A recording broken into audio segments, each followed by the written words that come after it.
Hi, I'm Christine Thorpe. I live in Yackandandah, which is an old gold mining town in northeast Victoria. This is my gallery, Spiritus Art and Craft Gallery.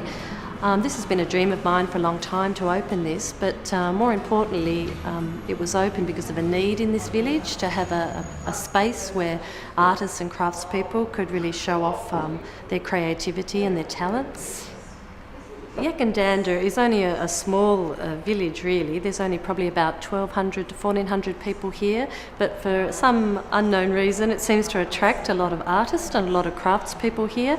We actually have quite a high proportion of creative people living in this small environment. It's nestled within the hills, it's small, has a great sense of community, and I think a lot of people are moving here from other places because of that. So it's by default creating a very dynamic, creative little community within the village. Yeah, I just started spinning in the sunshine outside the shop on a nice day, and various people have come along and seen me doing it, and they've said, oh, I'd love to learn to spin, or I'd love to just come down and bring my wheel and come and join you. In the 70s there was quite an active spinning group in Yack, and so all our vintage of children grew up with it.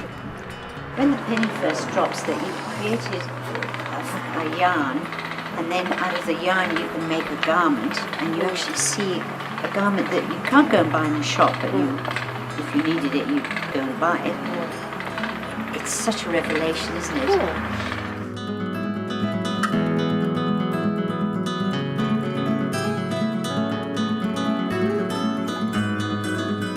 Hello there, my name is John Dermer.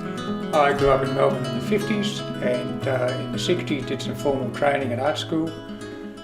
Started making pots professionally in 1967 and I moved to Yackandandah in 1974 to raise a family and to be as self-sufficient as I could.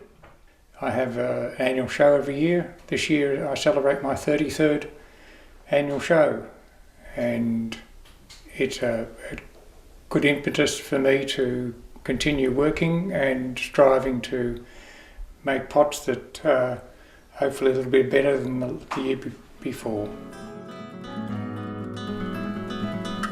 This was the first sort of thing that Yackandandah had. When I first came here there was a manual telephone exchange. The bakery wasn't even open. There was a milk bar. And I was the first out of towner. There's no trees. There's not many towns still where there are irises growing in the main street and they're not destroyed. There's no graffiti being thrown around. The community's still small enough to be honest, and I think that's a wonderful privilege. The amount of loss that's involved with making salt glaze pots is huge. It's 90%. The 10% that come out of a salt glaze kiln are very special on their own, but every now and then one of those pieces just shines, has a life of their own, and I refer to it very impersonally because it's as though I have nothing to do with it. It has a timeless feel, and they're the pieces that keep me going.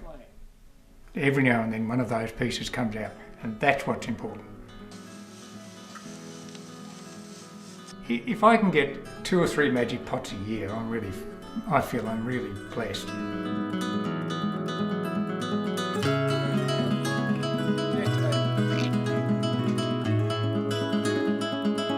Hi, I'm David Thorpe.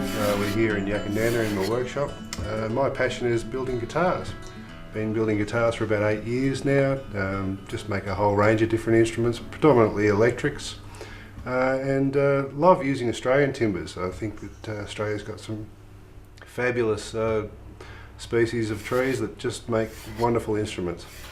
I've always wanted to make a guitar. For a long time I just had a need to make guitars, so one day I just decided it was time and just did a bit of research and basically just got in and started cutting bits of timber up.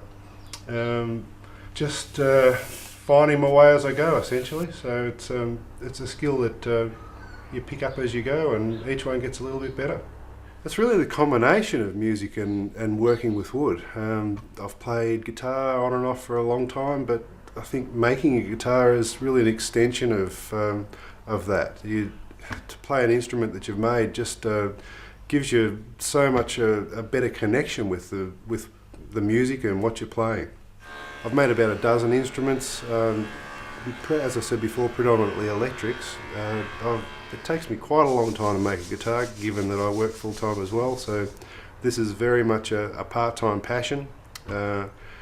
I can make a guitar in a matter of weeks, but then on the other hand I'm working on a guitar for a mate that's taken me about 5 years, so it can be quite a lengthy process, but very much an enjoyable one.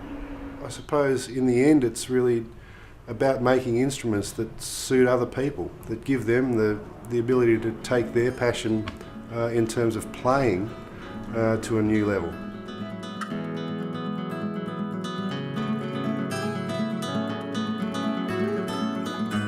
Within this gallery, I represent a lot of local artists and craftspeople, but we have an immense variety of people working in so many different mediums within this area.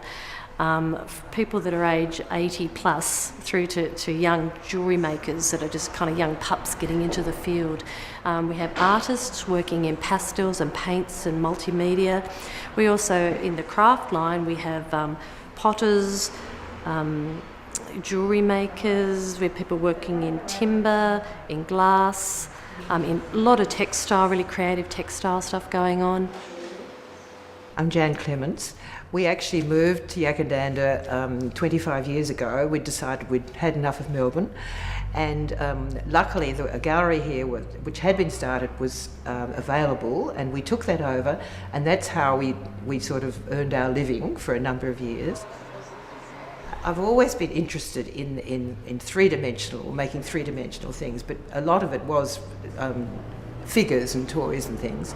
But now I've really refined that, and I'm making more abstract forms, vessels, sometimes bird-like forms and things, and then using different materials, the materials that I'd worked on before, which includes leather, metal, natural fibres, which of course living in Yackandandah have access to lots of different things. Bird forms I'm really interested in. I think they've focused a lot. Most of the other forms are actually just vessels. I call them vessels because a vessel can be any shape. And I enjoy recycling. I think that's the thing. I really like going and picking up all sorts of bits of things and then combining them. This is a very recent one, and I think this is the way I'll sort of go now, in combining some sort of traditional weave, but then with more sculptural form. And the kangaroo leather is beautiful. It really works well if I don't think about where it came from. Hi, I'm Harry Dennis. I live at Stagon Flat, one of the outlying areas of Yackandandah, one of the original old gold mining areas. We farm cattle there.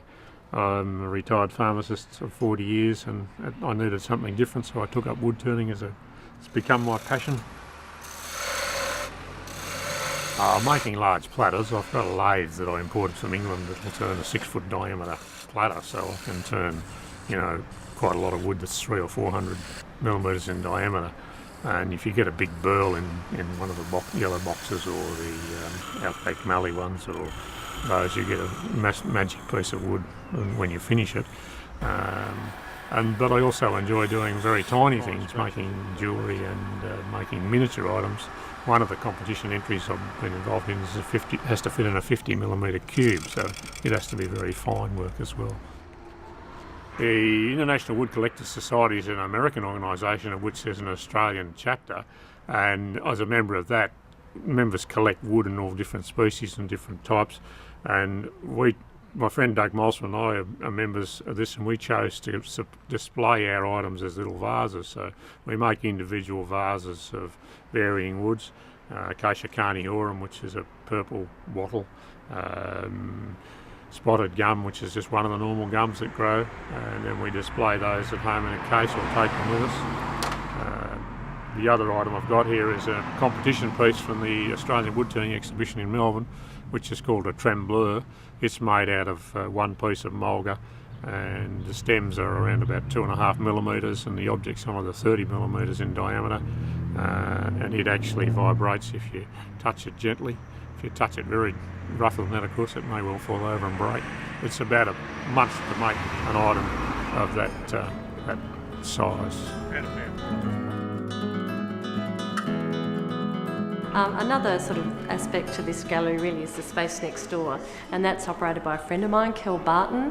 He's doing lots of bigger furniture stuff, big tables and beautiful chairs in various timbers, in mahogany, which you don't see a lot of today, and red stringy barks and red gums, including what we lovingly term the coffee table in the sort of back part of the shop, which is an enormous $46,000 table actually, so instead of having a house mortgage you can actually come and buy the table. But people are coming from far and wide to see this table because it's not only very beautiful and huge, it also represents really a kind of a slice of Australian history, that era where we had the big timber trees, so it's quite unique and beautiful. Unfortunately now a lot more people have found it, so it's getting more populated, and the road where we are 4 or 5 times as busy as it used to be. So, but it probably was a good best kept secret for a while. It was a nice place to be. There's something about living in this somewhat natural environment that just brings people to it and makes them want to get in and do things that fulfil a desire to be creative. I think when you have a few artists or craftsmen coming to an area, it seems to attract others. And especially if there is a gallery where they have the outlet for their work, I think that's part of it too. After 36 years in Yackandandah and more than 40 years as a potter, I'm still here. I'm still making pots.